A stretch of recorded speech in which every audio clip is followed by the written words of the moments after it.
Bismillahirrahmanirrahim. Assalamualaikum warahmatullahi wabarakatuh.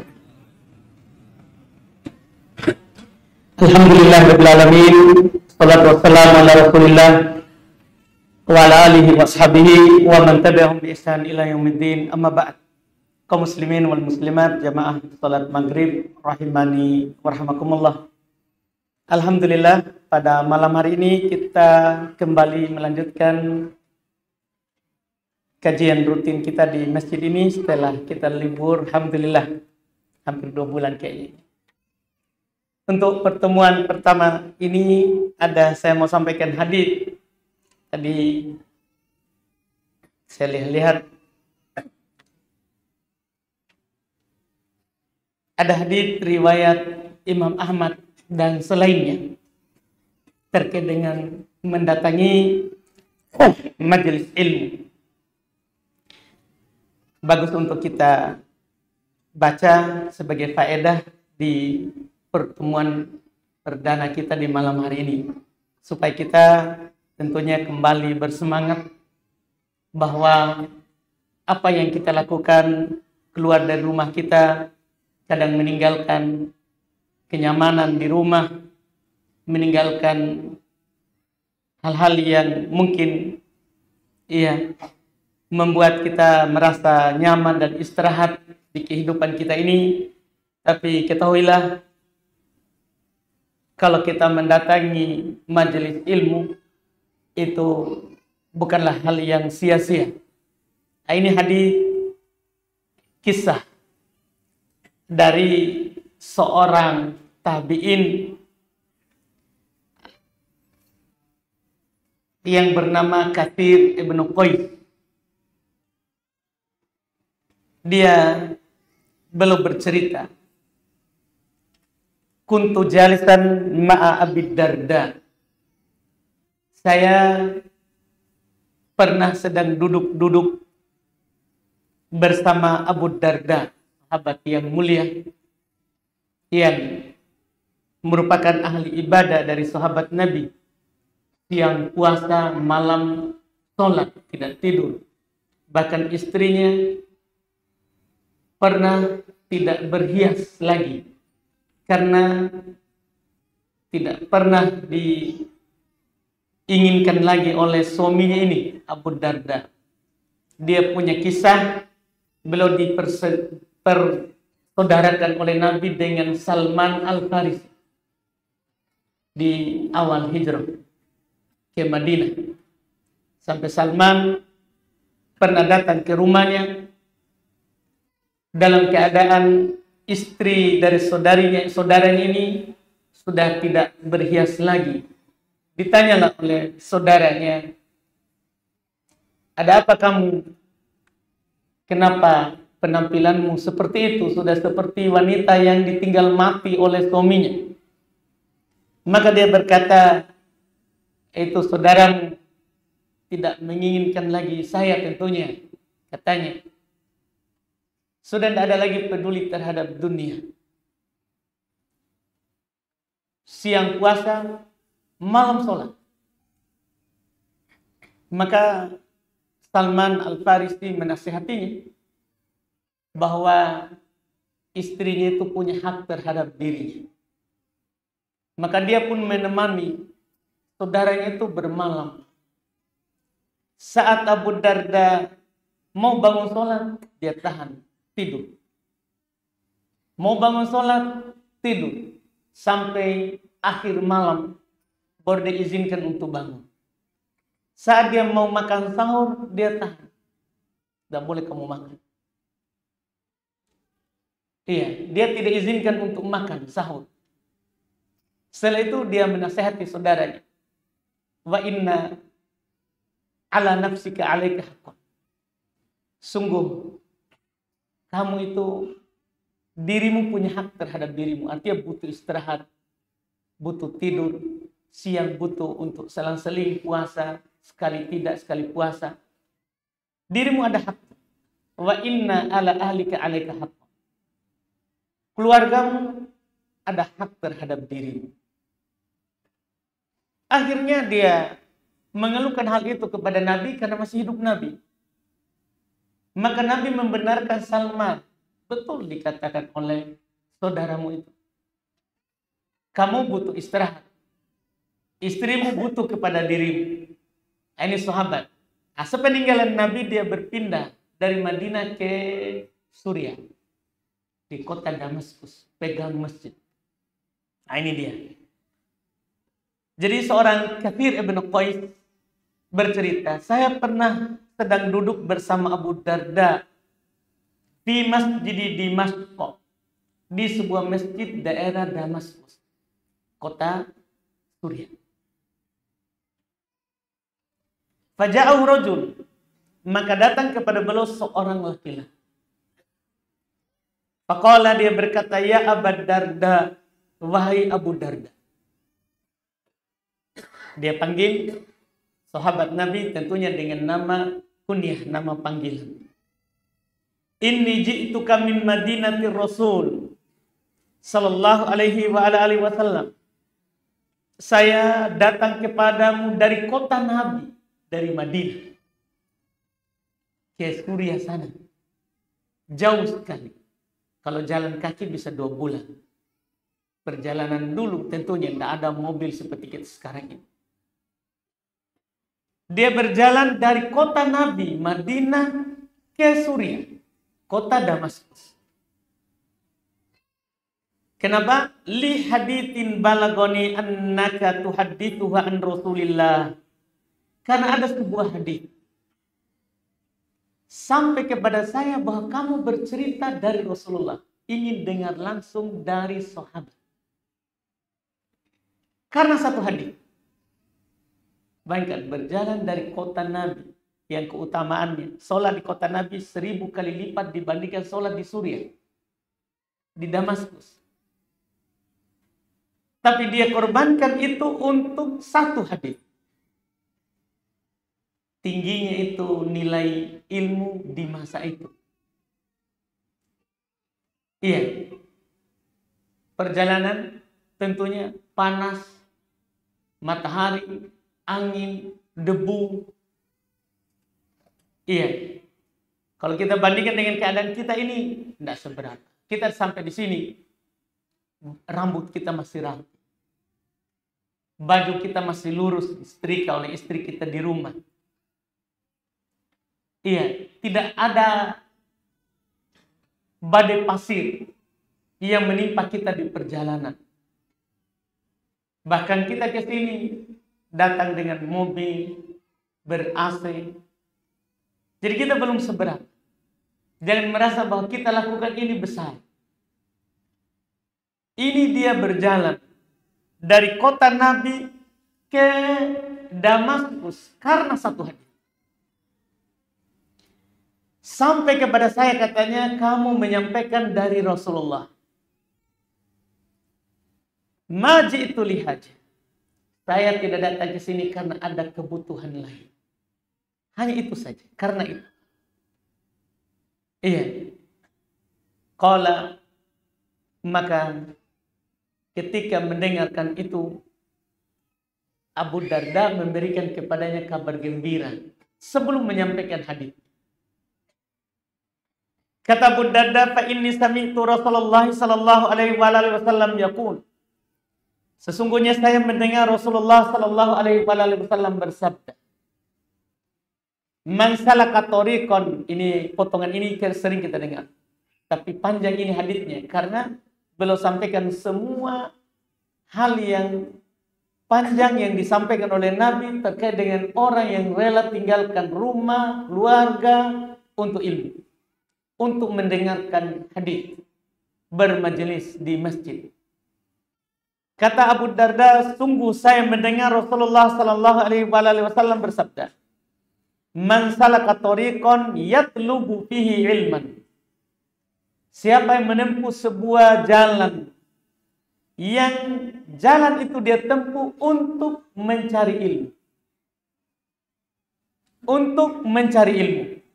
Salakallahu bihi tariqan min turukil jannah. Maka dia akan dibawa oleh Allah menempuh jalan menuju jalan-jalan surga. Ini keutamaan awal yang diberitakan. Itu berbahagialah, kata Abu Darda, bergembiralah. Kamu dari Madinah ke sini menuju surga. Ini kata Nabi, wahyu dari Allah Subhanahu wa taala. Tidak cukup sampai di situ.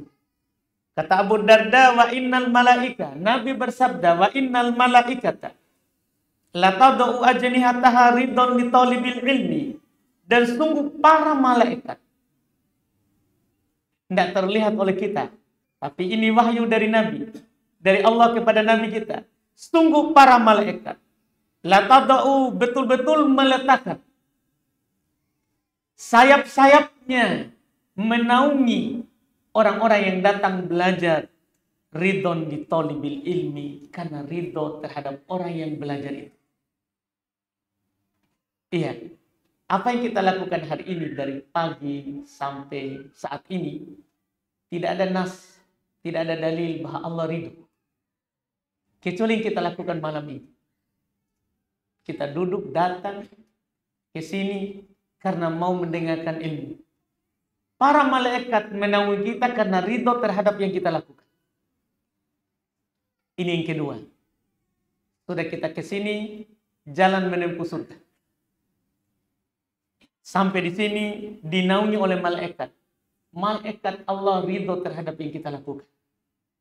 Ketiga, wa innal alima. Kalau nanti kita pulang dari sini kita dapat ilmu. Wa innal alima, sungguh orang yang punya ilmu. La yastaghfiru lahu man fis samawati wa man fil ardh. Betul-betul akan dimintakan ampun untuknya oleh apa saja yang ada di langit dan apa saja yang ada di bumi. Bayangkan berapa dosa kita, jangan bilang kemarin, hari ini, yang kita pandang, kita ucapkan, kita dengar. Tapi tenang, dengan kita datang bermajelis, semua yang ada di langit dan seluruh yang ada di bumi, bukan hanya orang, memintakan ampun untuk kita. Iya. Sampai kata Nabi, wal hitan fi jawfil ma. Ikan yang berada di laut, di air, juga memintakan ampun untuk kita. Bayangkan berapa jumlah ikan. Iya. Kalau kita satu majelis ini, mungkin tidak terbetik kadang memintakan ampun untuk kita. Ya Allah, ampunilah si fulan itu yang datang, yang saya lihat. Iya. Tapi ada makhluk Allah yang kita tidak tahu, memintakan ampun untuk kita. Kita tidak tahu jumlahnya, berapa jumlahnya. Semuanya memintakan ampun untuk kita karena langit dan bumi sampai ikan di air memintakan ampun untuk orang yang berilmu. Bermajelis. Ini ketiga. Kemudian yang keempat. Panjang ini kan ini berita gembira untuk orang yang jalan dari Madinah ke Damaskus. Supaya dia tidak merasa bahwa dia telah buang-buang waktu karena satu hadis kamu seperti ini. Belum lanjut katakan. Wa inna fadlal alim alal abid. Dan sungguh keutamaan orang yang punya ilmu dibandingkan dengan ahli ibadah. Orang puasa siang malam sholat. Tapi di sana ada orang tidak seperti itu, tapi dia punya ilmu. Sungguh keutamaan orang yang punya ilmu dibandingkan dengan ahli ibadah. Kafadlil qamar lailatul badar ala sairil kawakib. Seperti keutamaan bulan malam purnama di atas seluruh bintang. Dia mati ke langit di saat malam purnama. Disitulah perbandingan orang yang punya ilmu dengan orang yang tidak punya ilmu. Kita bisa lihat perbedaannya. Kan ini perkara yang musyahad. Nabi ucapkan ini supaya kita bisa perhatikan. Beda. Wa innal ulama warathatul anbiya. Sungguh orang yang punya ilmu itu pewaris para nabi. Jadi kalau kita punya ilmu berapa, kita telah menjadi pewaris nabi. Iya. Kita tentunya ketika mendapatkan warisan itu bangga dengannya. Kalau dapat warisan, Bagaimana kalau kita dapat warisan dari Nabi? Manusia termulia, terutama. Tidak ada yang lebih utama lagi darinya. Nah, kalau kita datang belajar, kita dengar satu hadis. Ini sudah satu hadis ini. Panjang. Kita dengar malam hari ini. Berarti kita dengar warisan Nabi. Iya, kita dengar warisan Nabi. Kata Nabi, sungguh para ulama, orang yang berilmu, itu pewaris para Nabi. Jadi makin banyak ilmu kita, berarti makin banyak warisan kita dapat. Makin semangat kita datang belajar, banyak yang kita dengar, berarti banyak warisan yang kita dapat bagiannya. Wa innal anbiya alam yuwarithu dinaron wala dirhama. Sungguh para nabi itu tidak mewarisi dinar, mata uang emas. Wala dirhama, para nabi tidak mewarisi mata uang perak. Warathul ilma. Sungguh tiada lain yang mereka wariskan itu hanya ilmu. Jadi cukup itu sebenarnya, ini keutamaan terakhir. Kalau seandainya kita hanya tahu bahwa kalau kita pergi ke majelis ilmu, kita datang mengambil warisan Nabi dibagi-bagi. Kita mengambil warisannya Nabi. Itu sudah menjadi utama. Makanya kata Nabi, "Faman akhadahu akhadha bihabdin wafir." Siapa yang mengambil warisan ini, maka dia telah mengambil bagian yang banyak dari warisan Nabi. Makin banyak, maka makin banyak warisan kita. Ini hadis adalah hadis yang sangat bagus sekali dan sangat mulia sekali yang keluar dari mulut Nabi Sallallahu Alaihi Wasallam untuk kita yang hadir di majelis ilmu. Inilah yang membuat kita semangat dan yang membuat orang terdahulu semangat. Orang dulu, Abu Hurairah, contoh, itu tinggal di masjid. Walaupun beliau adalah orang masuk Islam belakangan, hanya bersama Nabi 3 tahun terakhir.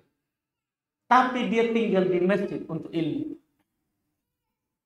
Pernah dia masukkan batu di perutnya dan dia ikat karena lapar. Iya, dia datang dari Yaman dan dia suku Yaman. Ke Madinah tidak ada keluarganya. Masuk Islam sendiri. Setelah itu masuk Islam ibunya. Iya. Tinggal di masjid karena mau mendengarkan hadits Nabi. Kenapa bisa sampai dia lakukan itu? Karena tahu keutamaan. Makanya ketika Nabi sudah meninggal, dia pergi ke pasar. Dia ke pasar, dilihat orang-orang sudah sibuk jual beli. Dia berteriak di pasar, celaka kalian. Kenapa kalian masih di sini? Di sana ada di masjid. Warisan Nabi lagi dibagi-bagi. Orang tidak ada yang tidak mau ambil warisan Nabi. Tinggalkan pasar, semua ke masjid. Abu Hurairah di pasar masih nunggu. Sampai di masjid, mereka tidak dapatkan warisan, piring, baju lagi dibagi-bagi. Kembali mereka ke pasar marah-marah kepada Abu Hurairah. Katanya lagi ada warisan Nabi dibagi. Abu Hurairah berkata, di sana antum kalian tidak dapat orang yang sampaikan ilmu, ajarkan Quran. Ada. Dia bilang, itulah warisan Nabi. Itulah warisan Nabi. Makanya ketika meninggal Nabi SAW, sahabat muda Ibnu Abbas, ini kan Ibnu Abbas, Nabi meninggal baru disunat. Artinya dia belum usia balik saat bersama Nabi. Tapi ketika Nabi meninggal, dia tidak malu pergi ketuk pintu sahabat untuk mendengarkan hadis di Madinah. Sehingga dia juga banyak hadisnya. Dia sudah sahabat. Paman Nabi, anak dari pamannya Nabi, sepupunya Nabi. Secara nasab mulia, tapi dia mengetuk pintu-pintu sahabat untuk mencari hadis Nabi yang dia tidak dengarkan. Makanya dia menjadi orang yang utama juga karena ilmu. Inilah yang disampaikan oleh Nabi kita Muhammad SAW. Semoga tentunya membuat kita semangat. Kita kembali memburu yang namanya majelis ilmu. Kalau ada yang kita dengar, ada pengumuman, di masjid sana ada ilmu yang mau disampaikan, sempatkan waktu. Kalau kita tidak bisa sepanjang hari, begini saja sudah cukup. Maghrib isya kita datang ke masjid, mendengarkan ilmu, itu lebih baik daripada apa yang kita usahakan seharian. Iya, jam berapa kita mulai bekerja? Kalau kita tanya, teman saya di samping ini, setelah sholat subuh dia sudah nyalakan kompor. Iya. Tutup jam 5. Yang kita dapat sehari itu berapa? Berapa harinya, saudara? Iya. Tapi kalau kita bandingkan dengan malam hari ini, bayangkan. Kalau kita seharian itu capek kita pikir. Tapi kalau kita di majelis begini, bahagia. Iya, lihat orang tersenyum, lihat orang bahagia, padahal mereka adalah orang yang susah. Tidak ada warkopnya. Tapi bahagia-bahagia saja. Yang jelas, berjumpa dengan orang beriman itu bahagia kita. Itu orang beriman. Berjumpa dengan orang yang beriman bahagia. Lihat orang yang sama mukmin dengan kita, wah itu orang kalau dibandingkan dengan saya lebih susah, tapi dia senyum. Dia datang juga ke majelis. Kalau kita tidak bisa pikirkan tadi itu, yang jalan dari Madinah ke Damaskus, bagaimana susahnya. Lihat saja teman di sekitar. Iya, ini tentunya yang harus kita pahami, bahwa kita ke majelis ilmu bukan hal yang sia-sia. Ini adalah hal yang utama. Bayangkan seluruh penduduk langit, malaikat, kita tidak tahu berapa jumlahnya. Seluruh penduduk bumi memintakan ampun untuk kita. Gara-gara bermajelis. Belum lagi surga kita. Kalau ke sini, surga. Bermajelis itu surga. Kita sama dengan menuju surga. Semua kita ini, kalau kita tanya satu-satu orang di luar sana, mau masuk surga. Nabi juga bilang begitu. Kullu ummati sayadkhulunal jannah. Setiap dari umatku akan masuk surga. Illa man aba, kecuali yang tidak mau. Semua orang kalau ditanya masuk surga, tapi kalau diajak, ayo kita pergi ta'lim. Ayo, banyak kesibukan. Ada istri mau diantar, ada anak mau ditemani. Padahal bisa jadi ajak dulu itu istri ke majelis. Tapi sama-sama di sana dulu baru kita pergi. Mau pergi apa sebentar? Makan. Setelah itu kamu saya kasih makan sampai tak muntah. Bisa juga begitu. Tapi begitu kadang kita takut. Nih ya, kadang kita terlalu melebihkan sesuatu dan menyia-nyiakan hal yang lebih bermanfaat untuk kita bawa ke Allah. Makanya kata Nabi, semua mau masuk surga. Semua umatku akan masuk surga, tapi kecuali yang tidak mau. Iya, makanya kata para sahabat, siapa yang tidak mau? Ya, Nabi sampaikan, man ata'ani dakhala jannah. Siapa yang taat, ikuti apa yang saya kabarkan, masuk surga. Seperti ini bermajelis, Nabi telah kabarkan. Kalau kita ikuti ini, masuk surga kita. Tapi kalau kita malas, berarti kita malas masuk surga.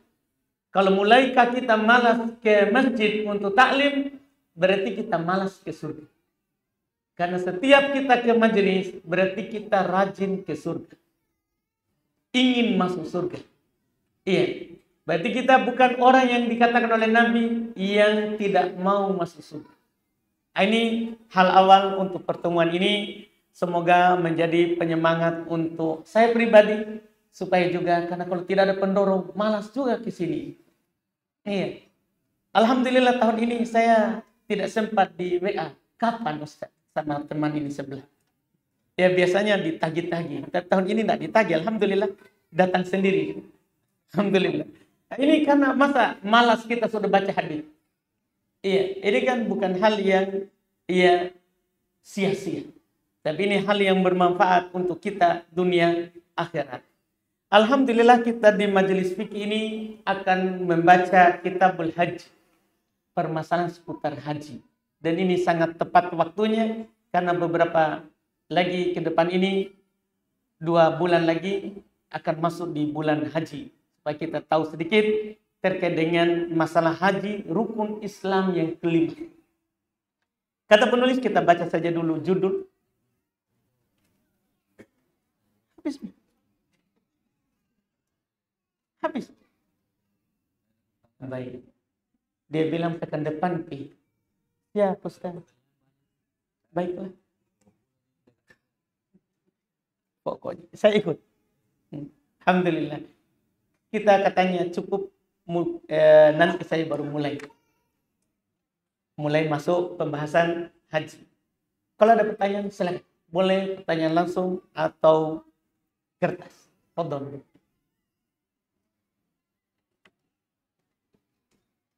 Yang mau langsung angkat tangan. Tanya. Bismillah, ini pertanyaan pertama. Bismillah, orang yang bernadar dan sudah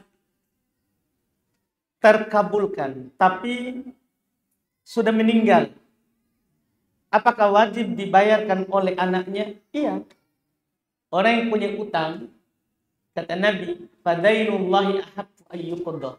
Kan ahli waris kalau punya utang kepada sesama, wajib dibayarkan utangnya sebelum dibagi itu waris.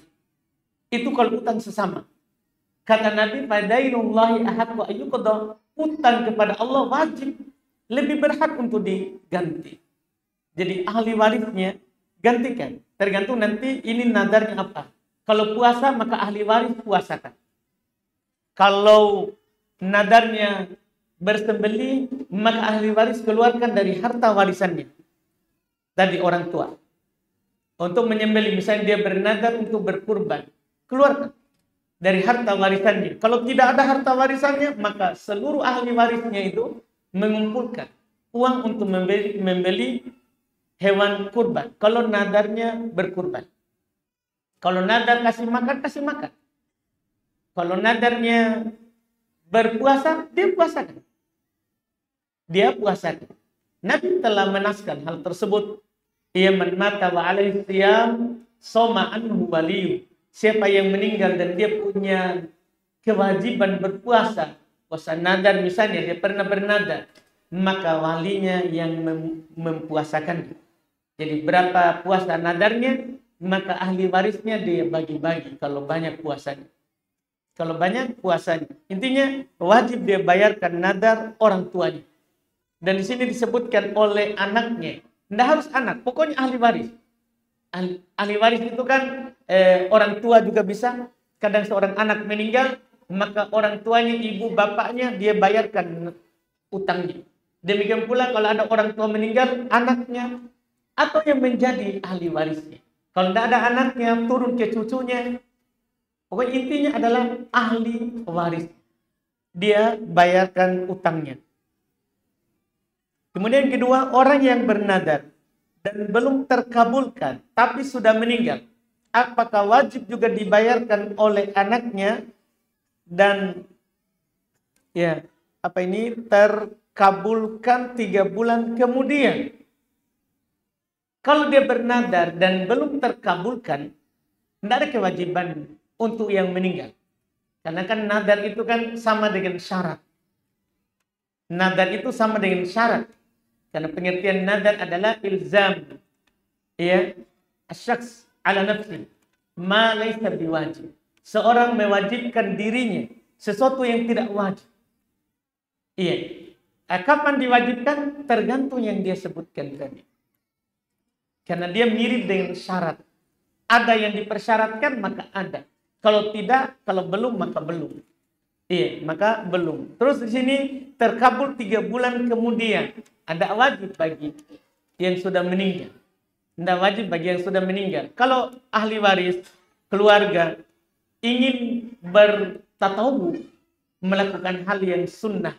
Karena jasa orang tuanya akhirnya itu mereka dapatkan sebagai ahli waris, tidak apa-apa. Sunnah juga mereka penuhi. Sunnah juga mereka penuhi hal tersebut. Wallahu. Silakan.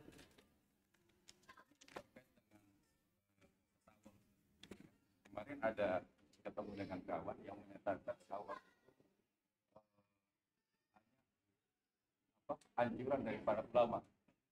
Lalu saya sampaikan bahwa itu adalah penyampaian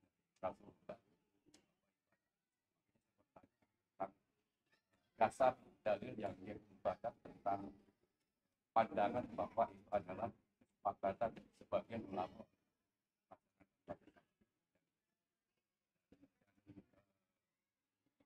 Kawan itu hanya menyampaikan bahwa yang pertama itu dasarnya dari Islam. Kemudian ada sahabat-sahabat yang melihat Rasulullah dari sudut pandang yang berbeda. Pandangan ini. Dalilnya apa? Baik. Jadi puasa Syawal kalau dia bilang itu adalah dari ulama saja, bukan dari Rasul, Pak, ya, begitu. Tentunya itu salah. Karena puasa Syawal itu anjuran Nabi. Man shoma Ramadan, tsumma atba'ahu sittan min Syawal, faka'annahu shomad dahr. Itu Nabi. Itu hadis Nabi, Pak. Siapa yang berpuasa di bulan Ramadan, kemudian dia ikutkan 6 hari di bulan Syawal, maka seperti dia berpuasa sebulan penuh. Setahun penuh apa? Seperti dia berpuasa setahun penuh. Kalau dia, ini anjuran Nabi, Pak. Jadi kalau dia bilang itu adalah anjuran ulama, salah. Ulama menganjurkan karena Nabi anjurkan. Itu yang benar. Kemudian kalau pernyataan sahabat kadang berbeda pandangan dengan Nabi, begitu Pak ya? Kalau sahabat ya, tidak. Tidak ada sahabat yang berbeda pandangan dengan Nabi. Kalau ada mereka berbeda pandangan, itu karena belum sampai hadis. Saya contohkan Pak, ada perbedaan sahabat. Perbedaan di masa sahabat. Berbeda pendapat antara Abu Hurairah dengan Aisyah. Masalah orang yang junub ketika adzan subuh. Abu Hurairah memandang bahwa orang yang masih belum mandi junub, sementara adzan subuh sudah dikumandangkan, tidak ada puasa baginya. Sementara Aisyah, ya, para sahabat mengutus orang ke Aisyah, ke rumah. Gimana Nabi waktu puasa? Maka Aisyah, demikian pula Ummu Salamah berkata, Nabi junub dengan istrinya, adzan subuh belum mandi. Setelah itu belum mandi, baru keluar sholat. Artinya kalau ada orang junub malamnya, kemudian adzan subuh belum sempat mandi, dari perbuatan Nabi, puasanya sah. Jadi Abu Hurairah berbeda pandangan, Pak, dengan apa yang dilakukan oleh Nabi. Tapi itu belum sampai kepadanya itu kisah. Karena kegiatan ini di dalam rumah Nabi. Sehingga ketika sampai kepada Abu Hurairah dari utusan tadi, sampai kepadanya bahwa ternyata Nabi junub dan adzan subuh belum mandi, setelah adzan baru keluar sholat dan puasa. Abu Hurairah bilang, berarti saya salah. Langsung ikut hadits Nabi. Jadi tidak ada sahabat itu Pak yang memang berbeda pandangan dengan Nabi. Makanya tidak ada silang pendapat di kalangan ahli usul seperti Imam Syafi'i dan selainnya. Kalau ada sahabat berpendapat kemudian menyelisih hadits Nabi, tidak dipakai, tidak dijadikan sebagai dalil. Begitu. Bagaimana dari orang ini yang selama ini tidak pernah melaksanakan Syawal itu? Tidak masalah. Kalau dia tidak melaksanakan Syawal, tidak masalah, kan sunnah Pak. Artinya dia tidak berdosa. Cuman tidak dapat keutamaan puasa Syawal. Yaitu seperti berpuasa setahun penuh. Cuman kan dia bisa ganti dengan 3 hari setiap bulan. Kan siapa yang puasa 3 hari setiap bulan? Jadi jangan sampai kita mencela orang yang tidak puasa Syawal. Oh, kamu tidak berpuasa dalam setahun berarti setahun penuh. Enggak, kan 3 hari dalam sebulan juga. Nanti kalau rutin tergantikan seperti 1 tahun penuh. Sama juga. Alhamdulillah. Silakan.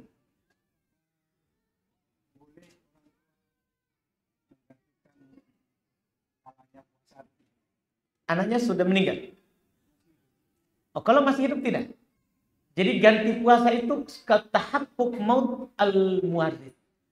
Ganti puasa itu kalau sudah nyata bahwa ini yang mewarisi ya adalah telah meninggal. Apakah itu yang mewarisi anak atau orang tua? Berarti kewajiban dia yang salah. Jadi tidak perlu kalau kita nasihati, misalnya ada anak disuruh berpuasa dia tidak mau, dia sudah balik Pak, dia sudah usia balik, Tidak ada kewajiban tak untuk sebagai orang tua, tidak ada kewajiban mengganti. Yang penting kita sudah nasihati, maka karena dia sudah balik, dosanya atas anak. Tidak. Selama masih hidup, tidak ada kewajiban. Jadi, boleh kita ganti itu kalau masih sudah meninggal. Ia mewarisi itu. Boleh anak diganti oleh orang tua, atau orang tua diganti oleh anak. Yang penting ahli waris yang mengganti.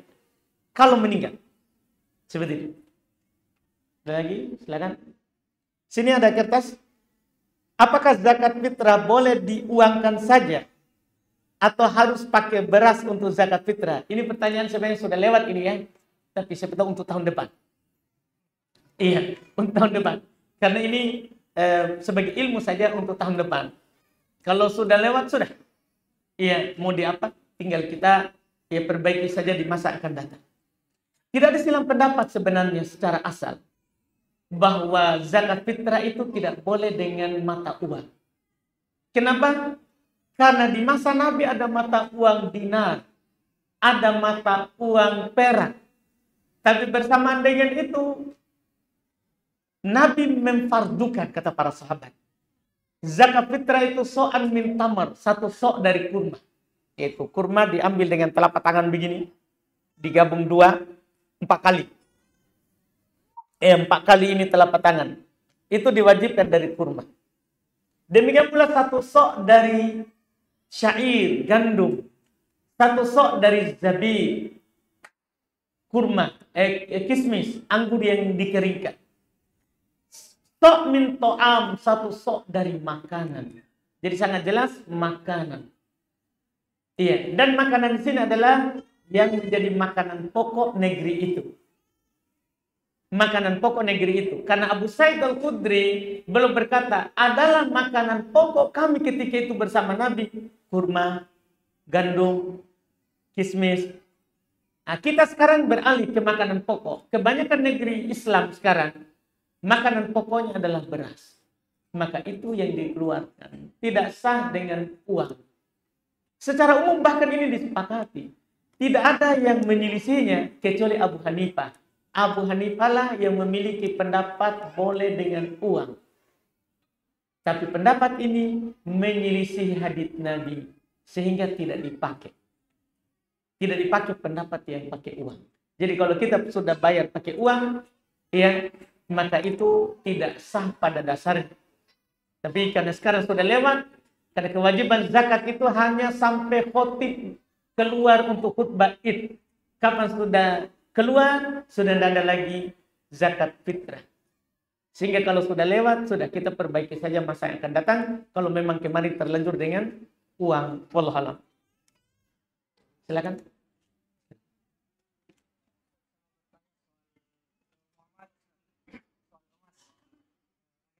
Mas sudah melonjak tinggi harganya di 2 juta sekian. Saya mau bertanya Ustaz, karena emas sekarang stoknya sudah sangat langka, sehingga orang-orang itu menjual emas melebihi dari harga yang sudah ditetapkan secara global Ustaz. Yang melebihkan harganya karena permintaan yang tinggi, sedangkan supply-nya itu kurang. Sehingga barang ini menjadi barang jual beli Ustaz. Emas ini menjadi kesannya itu seperti barang yang diperjualbelikan. Memang emas Pak dari dulu diperjualbelikan. Jual dengan harga yang di atas dari harga yang global. Masalah kita apa? Masalah tak? Baik, untuk itu dulu. Jadi naiknya sebuah harga bukan hanya emas ya, semua. Naik turun harga itu sudah dari zaman Nabi. Naik turun harga itu sudah dari zaman Nabi. Makanya datang para sahabat kepada Nabi. Ya Rasulullah, sa'ir lana. Wahai Rasulullah, tolong tetapkan harga untuk kami. Karena ini di pasar naik. Maka jawaban dari pertanyaan kita ini, saya jawab dengan jawaban Nabi.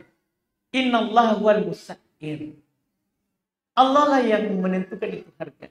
Jadi kalau sekarang naik, itu sudah ditentukan sebelum langit dan bumi diciptakan. Jadi kalau naik kita merasa itu naik, lebih daripada harga global, nggak usah kita beli. Karena kan nggak bisa kita urus harganya orang. Nabi saja tidak menetapkan harga saat naik di masa beliau. Allah yang menetapkan itu harga. Sama orang biasa kalau naik bensin, naik BBM, pergi demo. Itu sudah ditetapkan sebelum kamu lahir. Nggak usah pergi demo. Itu Allah. Dan nggak usah khawatir. Pasti rezeki kita akan lebih dari itu. Jadi kalau emas itu naik, nggak usah khawatir. Kalau memang rezeki kita emas bulan ini, akan dikasih ke rezeki. Nah, jadi tidak ada masalah tak? Kalau saya tidak ada masalah.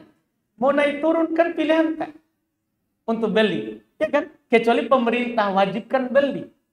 Sudah dia, pemerintah misalnya tidak tetapkan harga, dia wajibkan kita beli. Ya beli saja. Masalah pemerintah misalnya mengambil harta kita, tidak ada masalah. Tapi kalau pemerintah tidak ada juga, kita yang pergi gila-gila lagi cari emas. Sudah tahu makin naik, sabar makin dulu kan. Masih ada di beras mau dimakan. Betul? Jadi tidak ada masalah tak?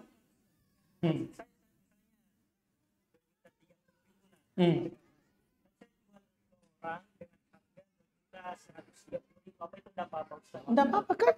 Emas tak? Ya masalah kalau kita jual emas pun. Iya kan? Kita jual terserah kita. Kan punya tak? Tidak ada hak saya untuk campuri harga tak? Itulah Nabi bilang tadi. Entah? Itulah yang Nabi bilang tadi. Yang saya mau sampaikan tak? Nabi saja tidak berani mengatur harganya itu orang. Nah, apalagi saya, Pak. Dipaksakan saya berfatwa mengatur harga emas besok. Nah, kedua.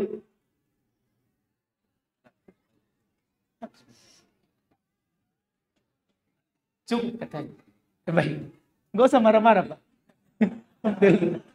Kita cukupkan, alhamdulillah. Mudah-mudahan bermanfaat. Subhanallah, hamdik, asyhadu an la ilaha illa anta, astaghfiruka wa atubu ilaik. Assalamualaikum warahmatullahi wabarakatuh.